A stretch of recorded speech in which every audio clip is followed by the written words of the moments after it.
Hello friends, स्वागत है आप सभी लोगों का हमारे चैनल कुक स्टडी में। मैं कमल बेस्ट इस वीडियो के माध्यम से दोस्तों आपके यहाँ पर कराऊंगा आर्मी टेक्निकल फिजिक्स का दोस्तों पार्ट नंबर 6। इससे पहले दोस्तों आपको 5 पार्ट कराए जा चुके हैं, जहाँ पर आपको महत्वपूर्ण क्वेश्चन मिलेंगे। यदि आपने उनको ना देखा हो तो आप उनको भी जरूर देख लें। और यहाँ पर देखिए दोस्तों, शुरू करने के पहले छोटी सी एक दरख्वास्त करना चाहेंगे। यदि आपने हमारे चैनल को सब्सक्राइब ना किया हो दोस्तों तो प्लीज़ सब्सक्राइब कर लें, ताकि हमारी वीडियोज़ आपको लगातार मिलते रहें।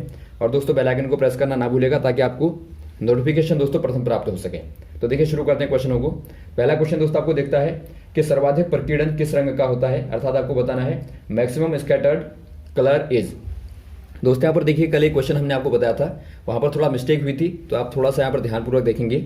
जो स्कैटरिंग होती है दोस्तों, स्कैटर प्रॉपर्टी होती है एक प्रकार से प्रकीर्णन आप कहेंगे। प्रकाश का जो प्रकीर्णन होता है दोस्तों, ये डिपेंड करता है लॉन्गर वेवलेंथ, दीर्घ तरंग दैर्ध्य कहेंगे आप, दीर्घ तरंग दैर्ध्य। तो यहाँ पर दोस्तों आपका लीस्ट क्या होगा, स्कैटर होगा, अर्थात कम से कम दोस्तों क्या होगा, प्रकीर्णन होगा। और यदि आपका यहाँ पे शॉर्टेस्ट होगा वेवलेंथ का, तो ये दोस्तों आपका क्या होगा, मैक्सिमम स्कैटर होगा दोस्तों, अर्थात अधिकतम आपका क्या होगा, प्रकीर्णन होगा। तो यहाँ पर यही प्रॉपर्टी आपकी लागू होती है। अब आप यहाँ पर देखिए दोस्तों, जो विजिबल रे होती है, विजिबल मतलब आपका जो पैटर्न होता है हमारा बेनिया पिनाला का, अर्थात आप कहेंगे VIB और YOR। तो यहाँ पर देखिए दोस्तों, जो ये क्रम आपका है ऊपर को बढ़ता हुआ, ये दोस्तों वेवलेंथ का है, अर्थात वेवलेंथ यहाँ पर देखिए वॉलेट की दोस्तों सबसे कम होगी, और ऊपर को जाएंगी तो रेड तक जाएंगी, तो रेड की दोस्तों क्या होगी, मैक्सिमम होगी इनकी तुलना में दोस्तों। तो यहाँ पर आप देखते हैं कि सर्वाधिक प्रकीर्णन किसका होगा दोस्तों, वॉलेट का होगा, अर्थात बैगनी का होगा, उसके बाद में I का होगा, फिर उसके बाद में B का होगा, फिर उसके बाद में G का होगा, उसके बाद में Y और फिर O, फिर R का होगा। तो R क्या है दोस्तों, यहाँ पर लीस्ट स्कैटर है, और आप देखते हैं जो V है वो आपका दोस्तों मैक्सिमम स्कैटर है। तो यहाँ पर आप कह देंगे दोस्तों वॉलेट का सर्वाधिक होता है, ऑप्शन नंबर आपका D वाला सही हो जाएगा। और दोस्तों आपको जब आसमान नीला दिखाई देता है, वो भी दोस्तों आपका प्रकीर्णन के कारण ही दिखाई देता है। अब आपका सवाल होगा कि नीला ही क्यों दिखाई देता है जबकि वॉलेट दिखाई देना चाहिए। तो वॉलेट का दोस्तों जो अमाउंट होता है वो बहुत कम होता है सनलाइट में, तो इसीलिए आपको नीला ज़्यादा दिखाई देता है। और वैसे आप देखेंगे दोस्तों, अमाउंट की बात करेंगे तो अमाउंट आपका ग्रीन का बहुत ज़्यादा होता है, तो लेकिन ग्रीन क्या होता है, ब्लू की तुलना में दोस्तों लेस स्कैटर होता है, इसीलिए आपको ब्लू वाला ज़्यादा दिखता है। तो ये आप याद रखेंगे। और ये दोस्तों आप खासतौर पर याद रखेंगे वेवलेंथ वाले को, इस प्रकार के पैटर्न को आप याद रखेंगे, तो ये भी आप ध्यान देंगे। अगला क्वेश्चन देखिए दोस्तों, दिए गए वाक्य में कौन सा वाला कथन सही है, आपको बताना है। एक बर्फ का टुकड़ा कमरे में रखा गया है, तो इसके लिए आपको सही कथन बताना है, अर्थात दोस्तों विच one of the following statement is correct for a slab of ice kept in a room. दोस्तों यहाँ पर देखिए बर्फ के टुकड़े को कमरे पर रखा गया है, तो आपको बताना है ये क्या करेगा, ये हीट को लेगा या देगा, इस प्रकार से आपको ऑप्शन दिए हैं। यहाँ पर देखिए दोस्तों आप क्या करेंगे, इसको थोड़ा सा थर्मोडायनेमिक्स से आप समझेंगे, थर्मोडायनेमिक्स से आप दोस्तों अर्थात ऊष्मगतिकी के माध्यम से आप इसको देखेंगे।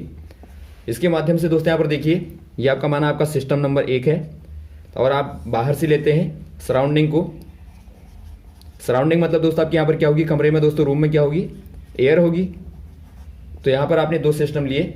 अब यहाँ पर आप देखते हैं दोस्तों आइस क्या करती है, मल्ट करती है, मल्ट अर्थात पिघलती है। तो पिघलने का मतलब क्या होगा दोस्तों, आइस कब पिघलेगी, जब यहाँ पर का Q1 और Q2 में आप यदि देखें, Q2 आपका कमरे का तापमान है, अर्थात वायु का टेम्परेचर है, और Q1 दोस्तों आइस का टेम्परेचर है। तो इसका मतलब क्या है दोस्तों, पिघलने का मतलब क्या है कि जो Q2 होगा वो Q1 से बड़ा होगा। तो ये आपको क्लियर हो गया।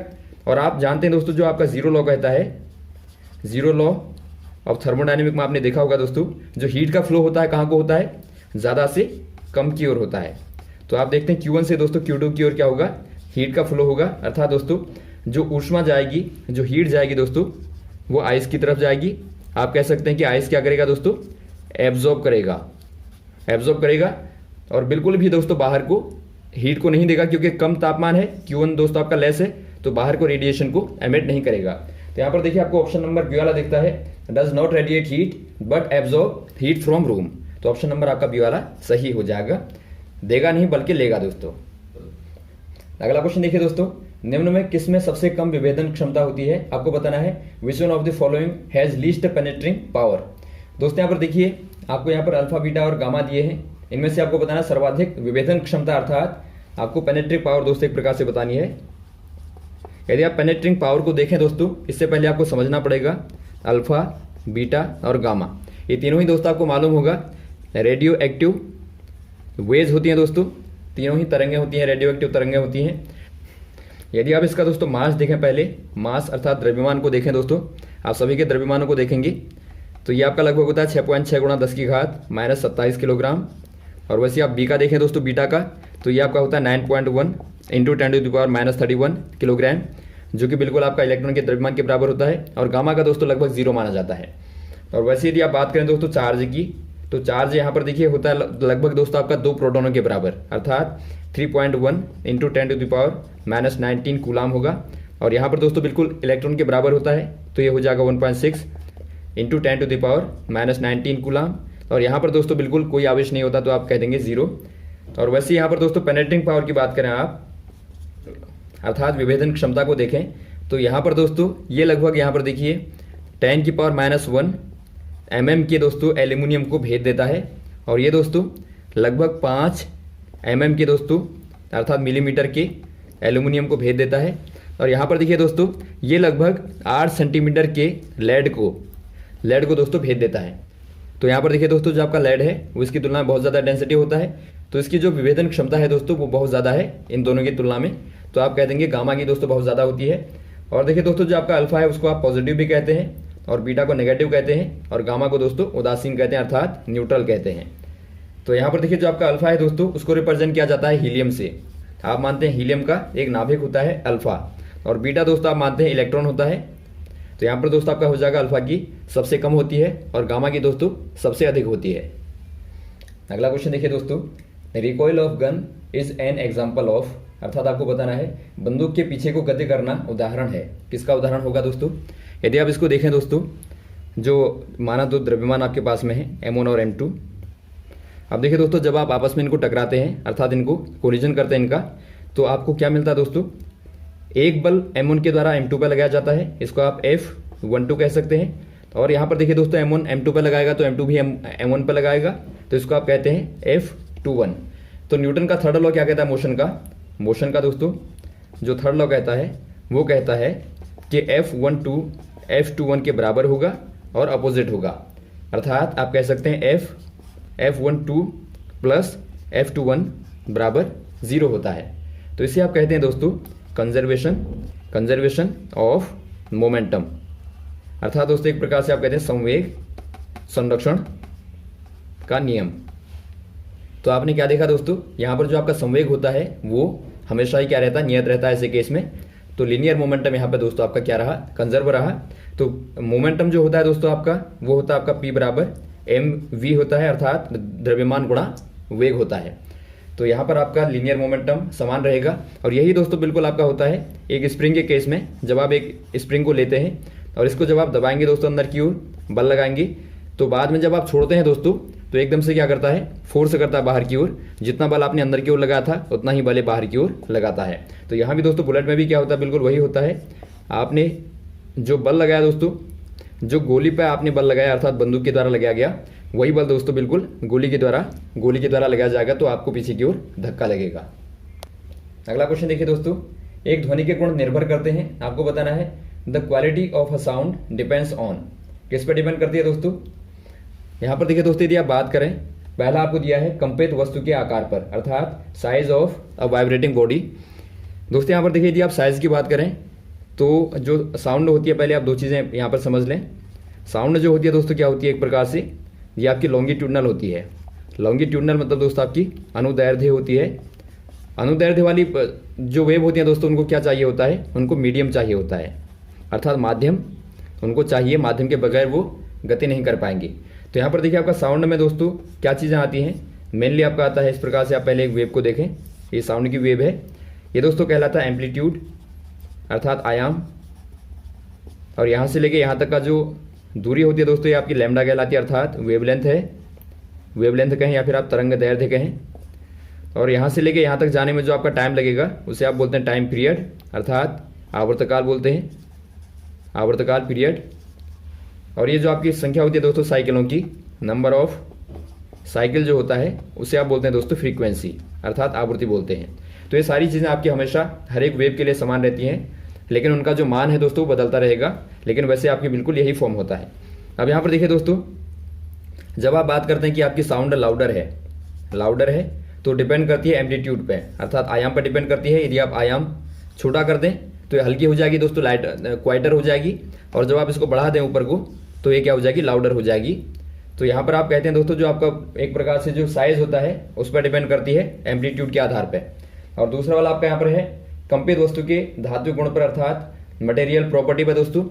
यदि आप मटेरियल की बात करें दोस्तों, बिल्कुल डिपेंड करता है, क्योंकि आप देखते हैं जो सॉलिड होता है, सॉलिड में दोस्तों ज़्यादा होती है साउंड, और वैसे आप बाद में बात करें लिक्विड की, वहाँ पर इसके कंपैरिजन में थोड़ा कम होगी। और यदि आप एयर की बात करें तो वहाँ पर इनके कंपैरिजन में दोस्तों कम होती है। तो आप देखते हैं यहाँ पर इस पर भी डिपेंड करता है। और वैसे दोस्तों यदि आप बात करें शेप की, तो शेप क्या है दोस्तों, शेप मतलब आपकी आकृति एक प्रकार से, तो आकृति पर तो बिल्कुल डिपेंड करेगा, क्योंकि आप देखते हैं यदि आप बात करें पिच की, जो पिच होती है दोस्तों साउंड में, उसकी बात करें, ये डिपेंड करती है फ्रीक्वेंसी पे। डिपेंड किस पर करेगी, फ्रीक्वेंसी पे डिपेंड करेगी। और आपने देखा जो आपकी लाउडर और क्वाइटर थी वो आपकी एम्पलीट्यूड पर डिपेंड करती थी, तो इनको भी आप याद रखेंगे। तो यहाँ पर देखिए पिच को यदि आप बात करें, माना इस प्रकार की कोई आपके पास साउंड है और दूसरी आपने दोस्तों इसी वेव को बना दिया इस प्रकार से, तो दोनों में क्या अंतर है दोस्तों, दोनों में आप देखते हैं जो आपका साइकिल है उनका अंतर है। यहाँ पर देखिए आपकी ज़्यादा साइकिल है और यहाँ पर कम साइकिल है, तो ये दोस्तों आपकी ज़्यादा पिच की होगी। यहाँ पिच क्या होगी दोस्तों, हाई होगी, और यहाँ दोस्तों आपकी लो पिच होगी, अर्थात ये ज़्यादा दोस्तों तीव्र होगी और ये कम तीव्र होगी। जो आपकी पतली आवाज़ें होती है दोस्तों, एक प्रकार से जो आपकी तीक्ष्ण आवाज़ें होती हैं उनमें यही होता है, उनकी पिच बहुत ज़्यादा होती है, तो ये भी आप याद रखेंगे।